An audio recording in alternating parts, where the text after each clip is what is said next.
कि मुत्तहिद हो जाइए। ओवैसी और कुशवाहा पूरे उत्तर प्रदेश में एक होकर खड़े हो गए तो अखिलेश और बाबा की नींद हराम हो चुकी है। ये देख रहे हैं ये कौन है कि ओवैसी और कुशवाहा एक जगह खड़े हो चुके हैं, तो इनको समझ में नहीं आ रहा कि कैसे इनको रोका जाए। मगर याद रखो, इंशाअल्लाह ताला अब हम रुकने वाले नहीं हैं, अब हम आगे बढ़ते जाएंगे। और समाजवादी पार्टी के लोग हमारे जाने के बाद जैसा शैतान दिमाग में आके खुश करता है ना, वैसा बोलेंगे।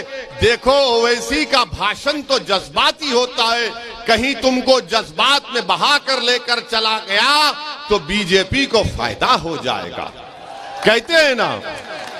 अब हम समाजवादी पार्टी का जवाब आपको इस तरह देना है कि मोहतरम अखिलेश यादव की पत्नी 2019 का चुनाव कैसे हारी? हम तो नहीं थे,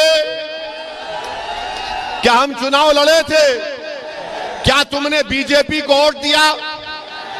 कितनों ने नहीं दिया? हाथ उठाओ, डरो मत। तब भी कैसे जीत गया बीजेपी वाला?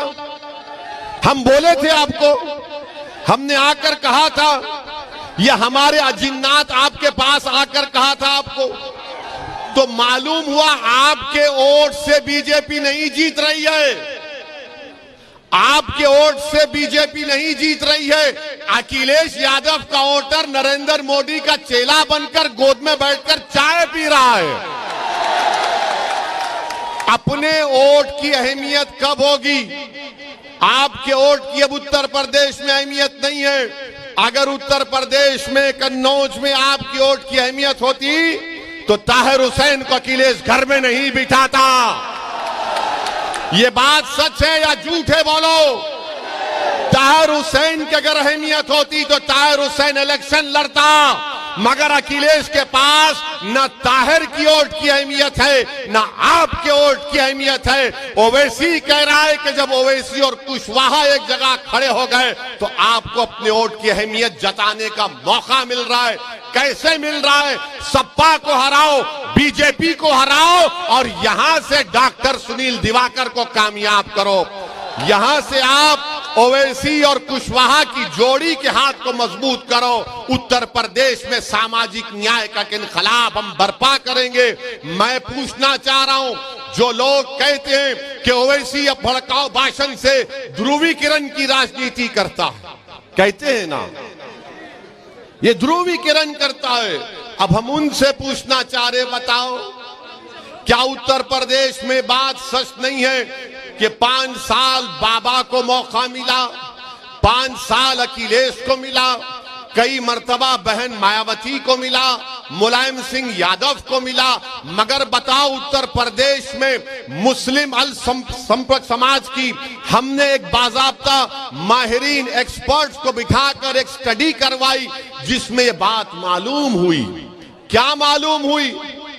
पूछो समाजवादी बीजेपी वालों से कि उत्तर प्रदेश में सबसे गरीब अगर कोई है अल्पसंख्यक समाज का मुसलमान है, सबसे ज्यादा बेरोजगार अगर कोई है तो अल्पसंख्यक समाज का मुसलमान है, सबसे कम 2 एकड़ जमीन किसी के पास है तो अल्पसंख्यक समाज का मुसलमान है, सबसे ज्यादा बच्चियां और बच्चे स्कूल के बाहर हैं तो मुसलमान समाज के, सबसे कम कोई ग्रेजुएट है तो मुसलमान सिर्फ 3% है। उसके बावजूद भी समाजवादी समाजवाद की बात करती है, बीजेपी सबका साथ सबका विकास की बात करती है। अरे बताओ, जब हमारे बच्चों को स्कूल नहीं है, हमारे बेटों को ग्रेजुएशन का मौका नहीं है, गरीबी में ज्यादा, बेरोजगारी में ज्यादा, तो कौन से समाजवाद और सबका साथ सबका विकास की बात बीजेपी और सपा करती है? मैं थालियां मारने के लिए नहीं कह रहा हूं, सोचने के लिए कह रहा हूं, ताकि जब आप इस जनसभा से उठकर जाएं तो इस दीवाने की बात का थोड़ा सोचो, फिक्र करो, अपने दिलों पर जोर डालो। याद रखो, भारत की राजनीति में गरीबों को, मजलूमों को, पिछड़ों को भीख मांगने से हक नहीं मिलता, लड़ने से मिलता है। और ओवैसी लड़ने के लिए तुम्हारे दरमियान में खड़ा है। क्या तुम मेरा साथ दोगे?